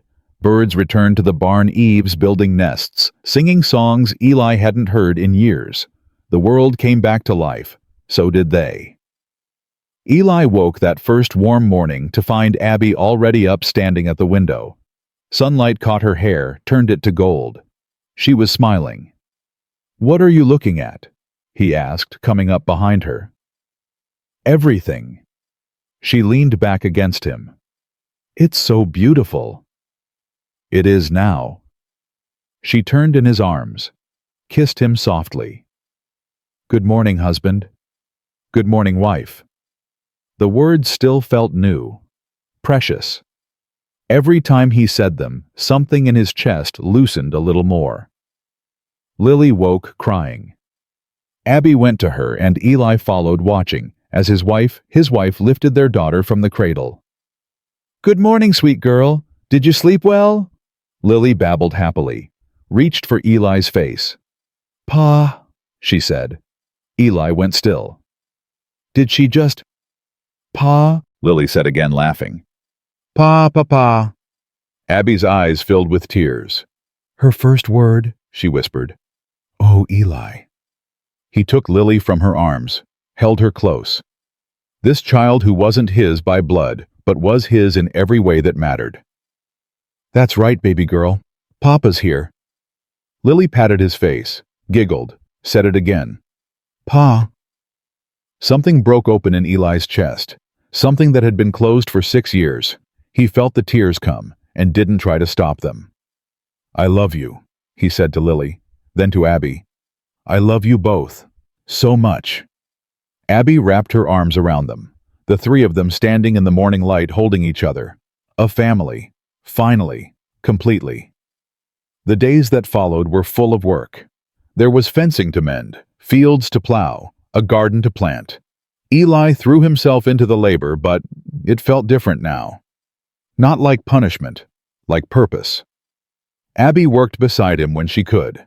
She'd taken to ranch life faster than he'd expected. Learned to feed the chickens milk, the cow collect eggs without flinching. "You're a natural," he told her one afternoon. "I had a good teacher." "Didn't teach you much." You taught me everything. She wiped her hands on her apron. You taught me that I'm worth something, that I deserve to be treated well, that love doesn't have to hurt. It shouldn't hurt, not ever. I know that now. She looked at him. Because of you. Tom came by often, brought news from town. Things were changing there too. Reverend Crane gave a sermon last Sunday, Tom reported, about forgiveness, about not judging others. Crane, Eli couldn't hide his surprise. You sure? Heard it myself. Man's different. Whatever happened that day at your place, it changed him. People don't change that fast. Maybe not. But he's trying.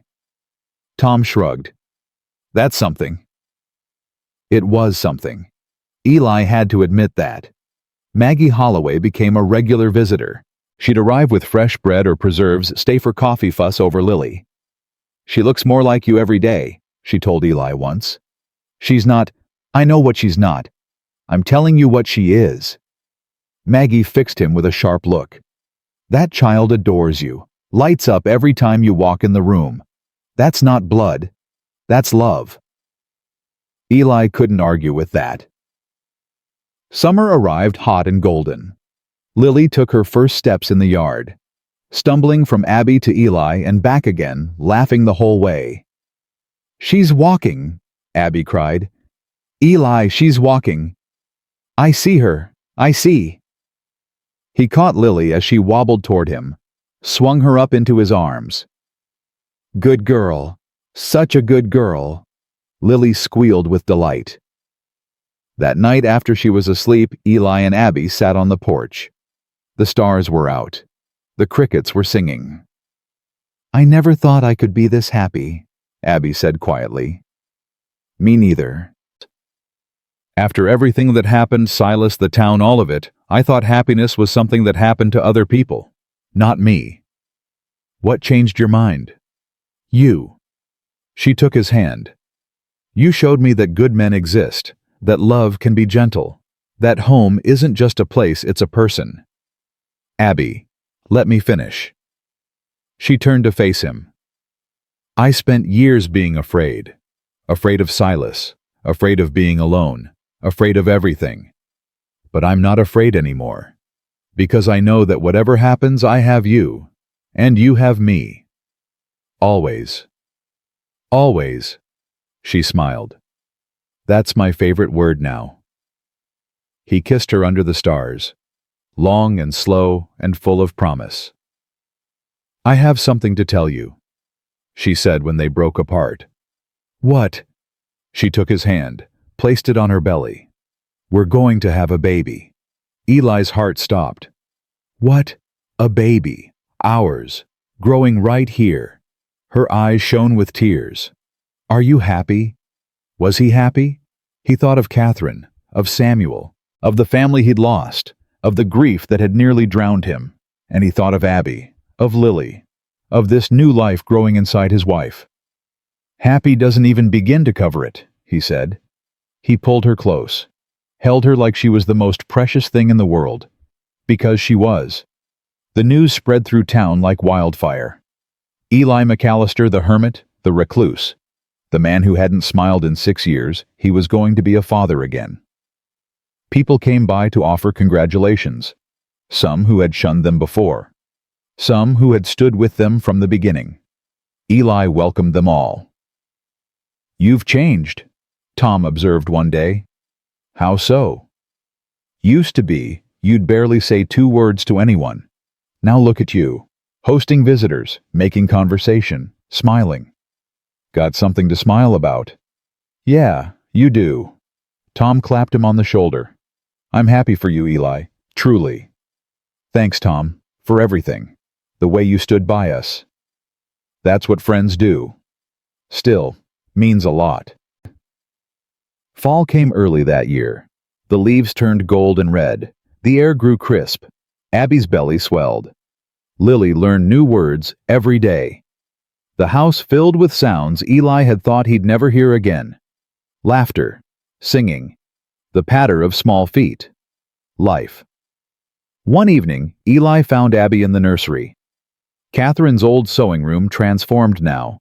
A new cradle stood in the corner, the one Eli had made months ago. "What are you doing up here?"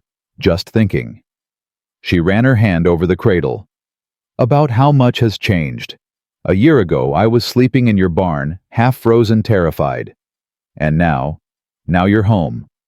Now I'm home." She looked around the room. This was Catherine's space, wasn't it? Yeah. Do you think she'd approve of me, of us? Eli crossed to her, took her hands.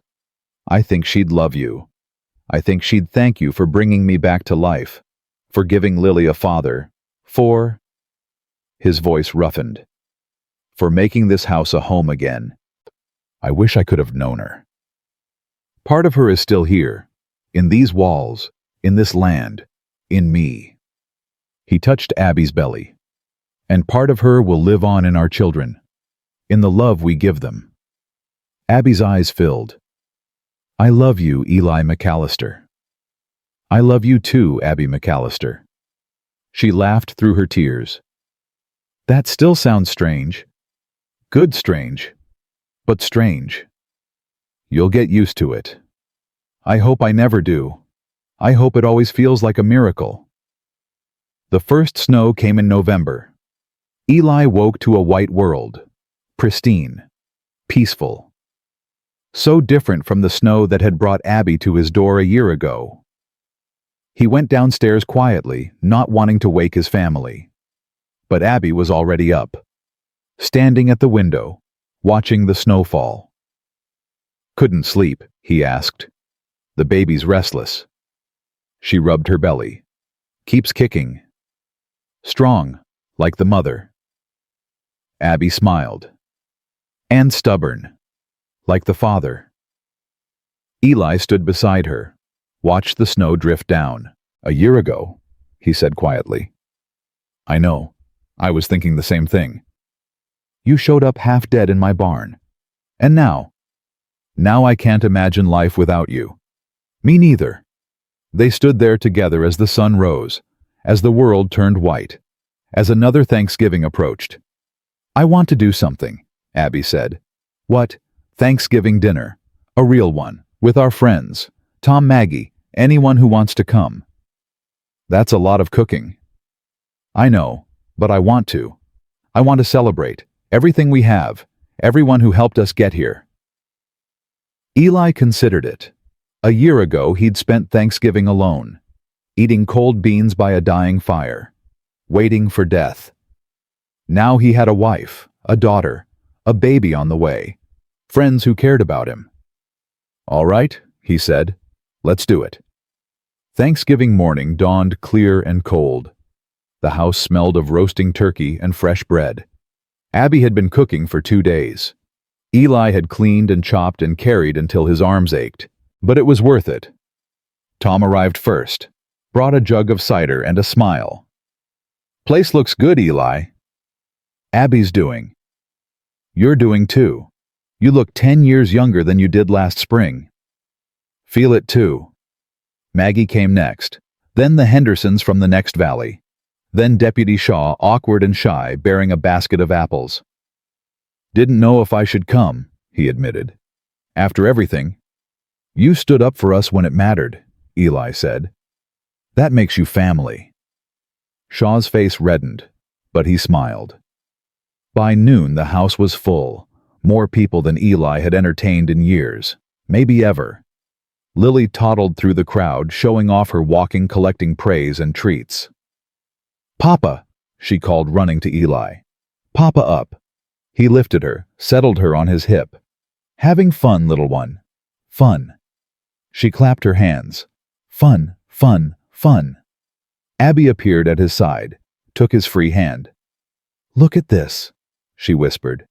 "Look at our home." Eli looked, at the friends gathered around their table, at the fire crackling in the hearth, at the snow falling soft outside, at his daughter in his arms and his wife beside him. "It's perfect," he said. "It really is." They gathered around the table for dinner. 20 people crowded close, passing dishes, talking over each other. When the food was served, Eli stood. The room went quiet. "I ain't much for speeches," he said. "Most of you know that. But today?" He stopped, gathered himself. "Today, I need to say something." He looked around the table, at the faces that had become dear to him. "A year ago, I was alone. Had been for 6 years. Thought I'd stay that way forever. Thought I deserved to." His voice roughened. "Then a woman showed up in my barn, half frozen, holding a baby, scared of everything, and something changed." He looked at Abby. "She changed me, woke me up, reminded me that life is worth living, that love is worth fighting for. That home isn't just walls and a roof, it's the people inside them." Abby's eyes glistened. "So today I'm thankful. For her, for Lily, for this baby coming, for all of you." He raised his glass. "For family, the kind you're born into and the kind you choose." "Family." The room echoed. They drank. Eli sat down. Abby squeezed his hand under the table. "That was beautiful," she whispered. "Meant every word." "I know. That's what made it beautiful."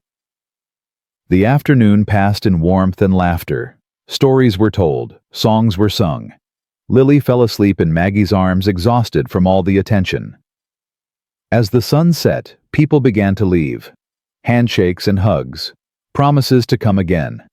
Finally, it was just the three of them. Eli, Abby, and Lily, sleeping peacefully in her cradle. "Best Thanksgiving I've ever had," Abby said. "Same.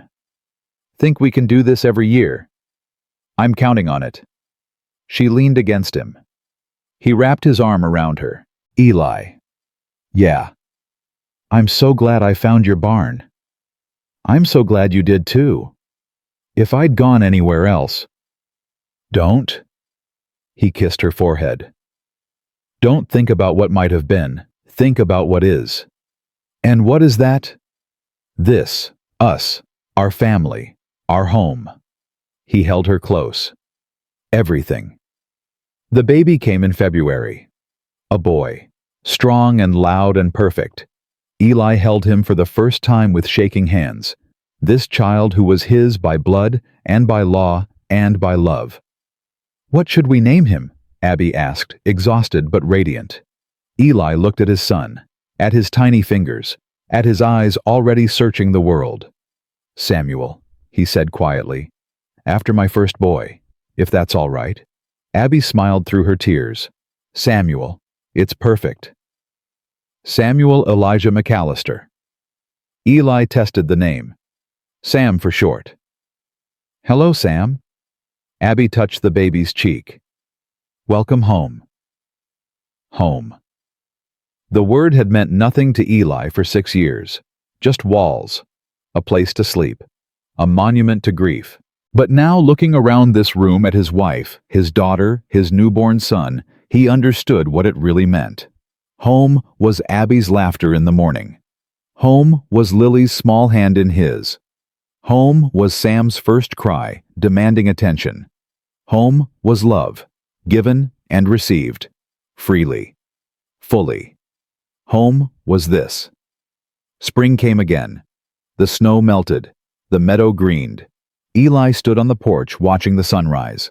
Lily played in the yard chasing chickens. Abby nursed Sam by the window singing softly.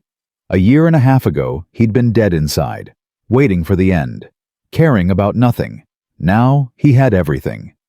Tom rode up the path, waved. "Morning, Eli." "Morning, Tom." "Brought the post, letter for you." Eli took the envelope. Kansas postmark, official seal. His blood went cold. "What is it?" Abby had come to the door, Sam in her arms. Eli opened the letter, read it slowly. Then he read it again. "Eli, what does it say?" He looked up. His hands were steady now. "Silas Thornton is dead." Abby went pale. "What?" "Died 3 weeks ago. Horse threw him. Broke his neck." Eli handed her the letter. His estate is being settled. As his former wife, you're entitled to. I don't want anything from him. I know, but listen. He pointed to a paragraph. The lawyer says there's a trust. For Lily. Silas set it up before he died. For her education.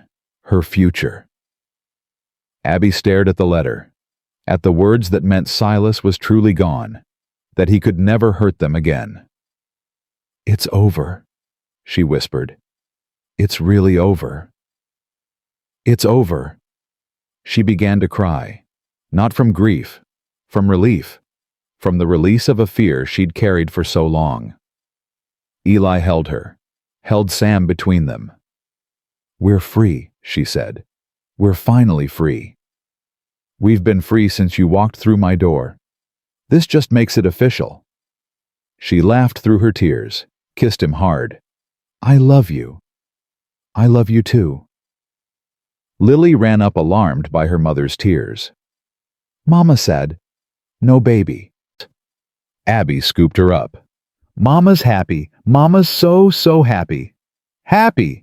Lily clapped her hands. Happy! Sam gurgled in agreement.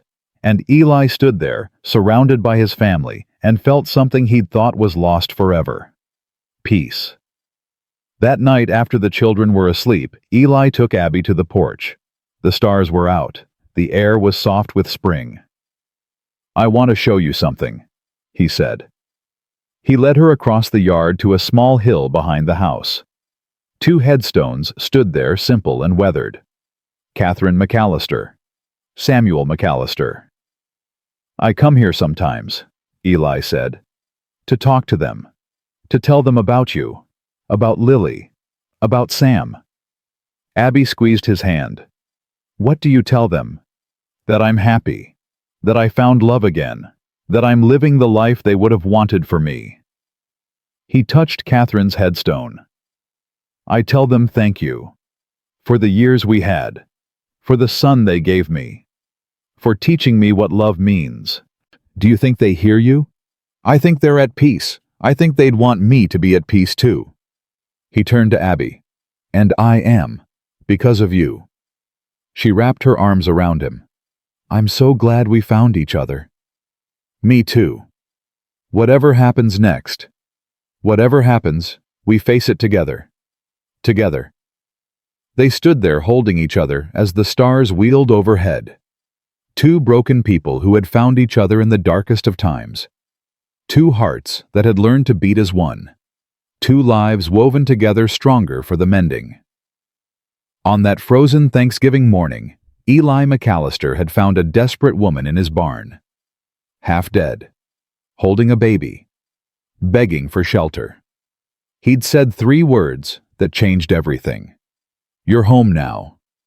And now, a year and a half later, standing under the stars with his wife in his arms, his children sleeping peacefully inside his grief, transformed into gratitude, his loneliness into love. He understood what those words truly meant. Home wasn't a place. Home was the person who chose to stay. Home was the love that grew from ashes.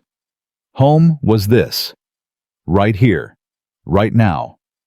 Forever.